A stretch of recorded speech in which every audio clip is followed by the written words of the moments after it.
Se você estivesse a 11 mil metros de profundidade agora, não haveria grito, não haveria luta. Seu corpo seria esmagado antes mesmo que seu cérebro processasse o que está acontecendo. A escuridão seria absoluta, a pressão seria invisível, mas esmagadora, e o silêncio seria tão completo que você poderia ouvir apenas o próprio sangue, por um segundo. E então, nada. Mas aqui está o detalhe que muda tudo. Existem criaturas vivendo exatamente lá. Criaturas que não apenas sobrevivem, mas prosperam nesse ambiente. E elas não estão em outro planeta, elas estão aqui, debaixo do oceano que você vê nas férias, debaixo das ondas que parecem tão inofensivas. Nós crescemos acreditando que o grande mistério do universo está no espaço. Galáxias distantes, buracos negros, civilizações alienígenas. Mas a verdade é desconfortável. Sabemos mais sobre a superfície de Marte do que sobre o fundo do nosso próprio oceano. Exploramos apenas cerca de 5% dele. 95% permanece praticamente intocado. Imagine isso, se o oceano fosse um livro de 1000 páginas, nós teríamos lido 50. O resto está fechado, e quanto mais fundo descemos, mais esse livro deixa de parecer biologia e começa a parecer ficção científica. Mas não é ficção, é adaptação. Para entender por que as criaturas do abismo parecem saídas de um pesadelo, precisamos descer camada por camada. A primeira camada é familiar. A zona epipelágica da superfície até cerca de 200 metros. Aqui existe luz solar, existe fotossíntese, existe cor. É o mundo dos documentários, das baleias majestosas, dos recifes vibrantes, dos cardumes prateados. É o oceano que conhecemos, mas a partir dos 200 metros, algo começa a mudar. Entramos na zona mesopelágica, a zona do crepúsculo. A luz ainda existe, mas está morrendo. As cores desaparecem primeiro. O vermelho some. O laranja desaparece. O amarelo se apaga. O azul domina. A temperatura cai rapidamente. A pressão aumenta a cada metro. Aqui vivem criaturas com olhos tubulares voltados para cima, tentando capturar os últimos resquícios de luz. Elas vivem olhando para o que resta do mundo iluminado, como se soubessem que, abaixo dali, não existe volta. E então cruzamos o limite dos 1000 metros. Aqui começa a zona batipelágica, a zona da meia-noite. O sol nunca esteve aqui. Nunca. A escuridão é permanente. Não existe nascer do sol. Não existe pôr do sol. Não existe horizonte. A única luz vem das próprias criaturas. Bioluminescência. Mas não pense nela como algo mágico. Ela é uma arma. Mais de 75% das criaturas das profundezas produzem sua própria luz. Algumas piscam para atrair presas.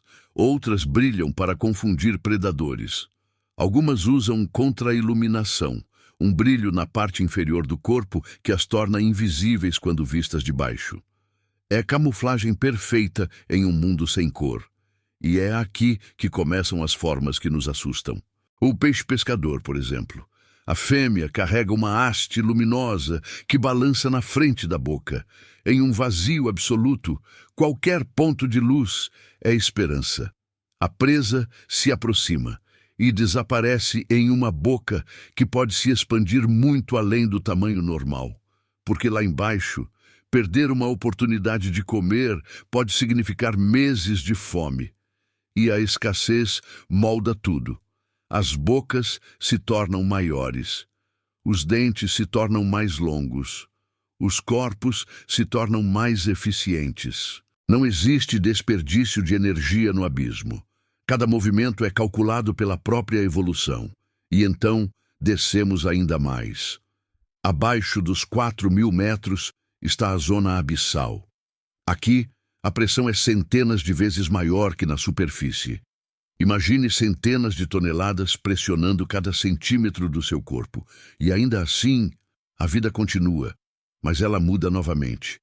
Os corpos se tornam gelatinosos, estruturas cheias de ar deixam de existir, porque qualquer espaço preenchido por gás seria instantaneamente comprimido. É por isso que o chamado peixe-bolha parece derretido quando trazido à superfície. Lá embaixo, sob pressão extrema, ele é perfeitamente funcional. Aqui em cima, ele colapsa. Nós o chamamos de feio.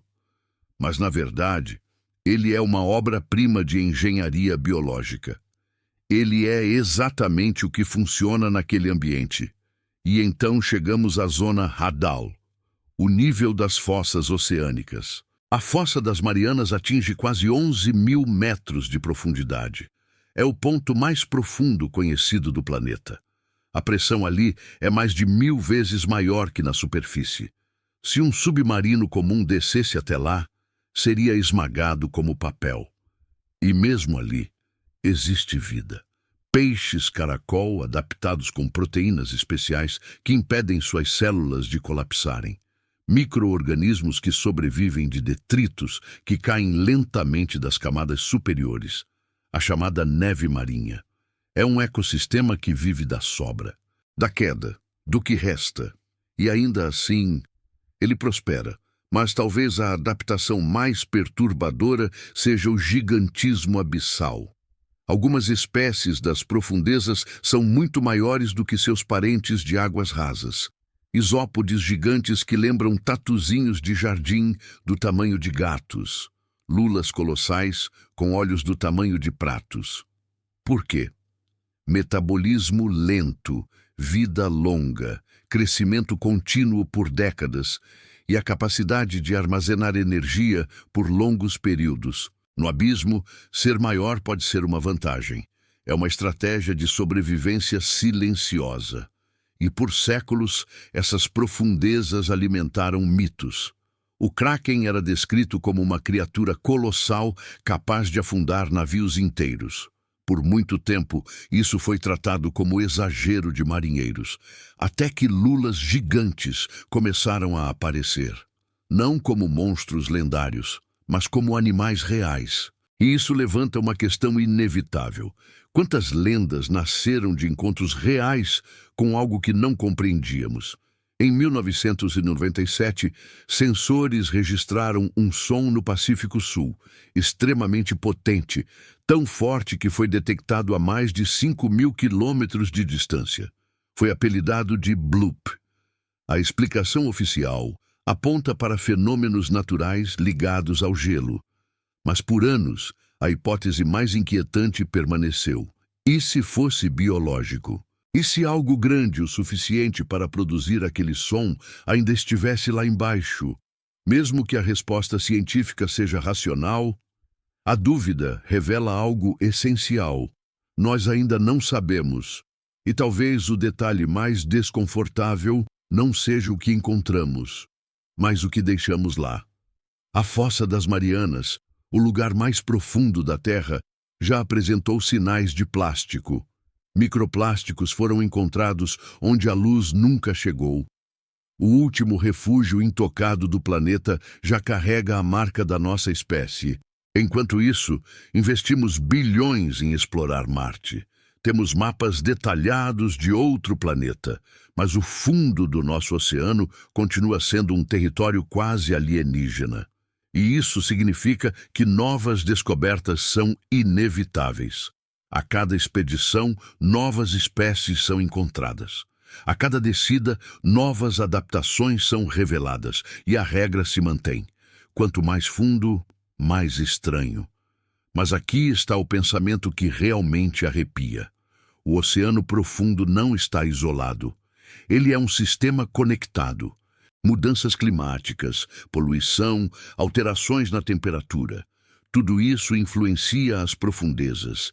Criaturas que evoluíram para suportar pressão extrema ocasionalmente sobem, por desorientação, por escassez, por mudanças no ambiente. E quando sobem, trazem consigo um pedaço da escuridão. Elas são a prova viva de que estamos separados de um mundo completamente hostil por apenas alguns quilômetros de água. A superfície parece segura, mas logo abaixo, Existe um ambiente onde a luz é um luxo, a pressão é soberana e a sobrevivência é brutal. E talvez o verdadeiro terror não esteja nas criaturas, mas no fato de que ainda sabemos tão pouco. 95% do oceano permanece praticamente inexplorado. Isso significa que neste exato momento podem existir espécies que desafiam tudo o que sabemos sobre biologia.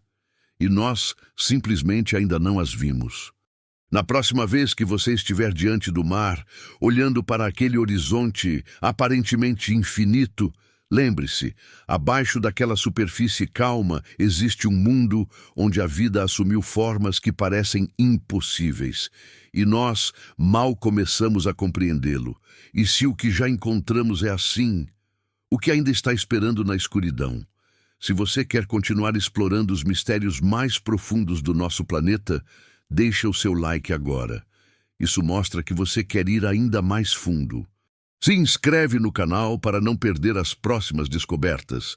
E me diz nos comentários, você teria coragem de descer até o ponto mais profundo da Terra? Porque uma coisa é certa, o abismo está lá, silencioso, escuro, e cheio de coisas que talvez ainda não estejam prontas para serem encontradas. Até o próximo mergulho.